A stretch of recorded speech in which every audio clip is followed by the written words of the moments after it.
রাতে যদি কখনো ঘুম ভেঙে যায় তাহলে ছোট্ট একটা দোয়া পাঠ করে আল্লাহর কাছে দোয়া করবেন। আপনার ওই দোয়া আল্লাহ কখনোই খালি হাতে ফেরত দিবে না। নবীজি বলছেন যে কোনো ব্যক্তি যদি ঘুম ভেঙে যাওয়ার পরে আল্লাহর কাছে এই ছোট্ট দোয়াটা পাঠ করে দোয়া করতে পারে, হতে পারে রাত 2টা, হতে পারে রাত 1টা, হতে পারে 12টা, যখনই আপনার ঘুম ভেঙে গেছে ওই মুহূর্তেই আপনি দোয়াটা পাঠ করবেন। দোয়াটা পাঠ করে আপনি শুয়ে থাকা অবস্থায় হাত তুলতে হবে, বিষয়টা এমন নয়। আপনি মনে মনে দোয়া করেন যে আল্লাহ আমার ওইটা দরকার ছিল, আল্লাহ আমার রিজিক দরকার ছিল, আমার সম্মান দরকার ছিল, আমার গুনাহ মাফের দরকার ছিল, আল্লাহ আমার এটা সেটা যা যা কিছু প্রয়োজন, জায়েজ কিছু, এই হালাল কিছু আল্লাহ পাকের কাছ থেকে আপনি চেয়ে নেবেন। নবীজি বলছে দোয়া করলেই আল্লাহ পাক তখন তার দোয়াটা কবুল করে নেয়।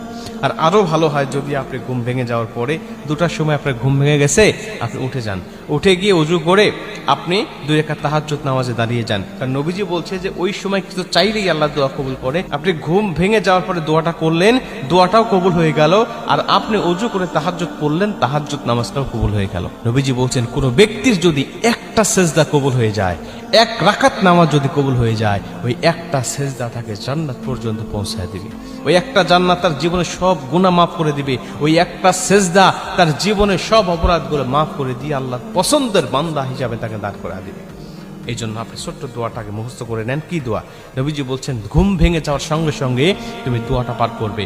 প্রথমে তুমি পাঠ করবে লা ইলাহা ইল্লাল্লাহু ওয়াহদাহু লা শারীকা লাহু লাহুল মুলক ওয়া লাহুল হামদ ওয়া হুয়া আলা কুল্লি শাইইন কাদির।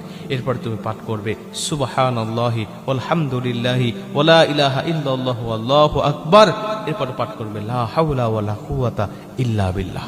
এই দোয়াটা কিন্তু আমরা ভেঙে ভেঙে, এখানে 3টা দোয়া একসাথে করা হয়েছে, ভেঙে ভেঙে কিন্তু আমরা সবাই জানি, এটা কিন্তু আমাদের মুখস্থ আছে। লা ইলাহা ইল্লাল্লাহু ওয়াহদাহু লা শারীকা লাহু লাহুল মুলক ওয়া লাহুল হামদ ওয়া হুয়া আলা কুল্লি শাইইন কাদির। আমরা সবাই কিন্তু ফরজ নামাজের শেষে ওই সুবহানাল্লাহ 33 বার, আলহামদুলিল্লাহ 33 বার, আল্লাহু আকবার 33 বার পাঠ করার পরে 100 বার পূর্ণ করার জন্য কিন্তু আমরা এই দোয়াটা পড়ে থাকি। অতএব এটা কিন্তু আমাদের মুখস্থ আছে অলরেডি।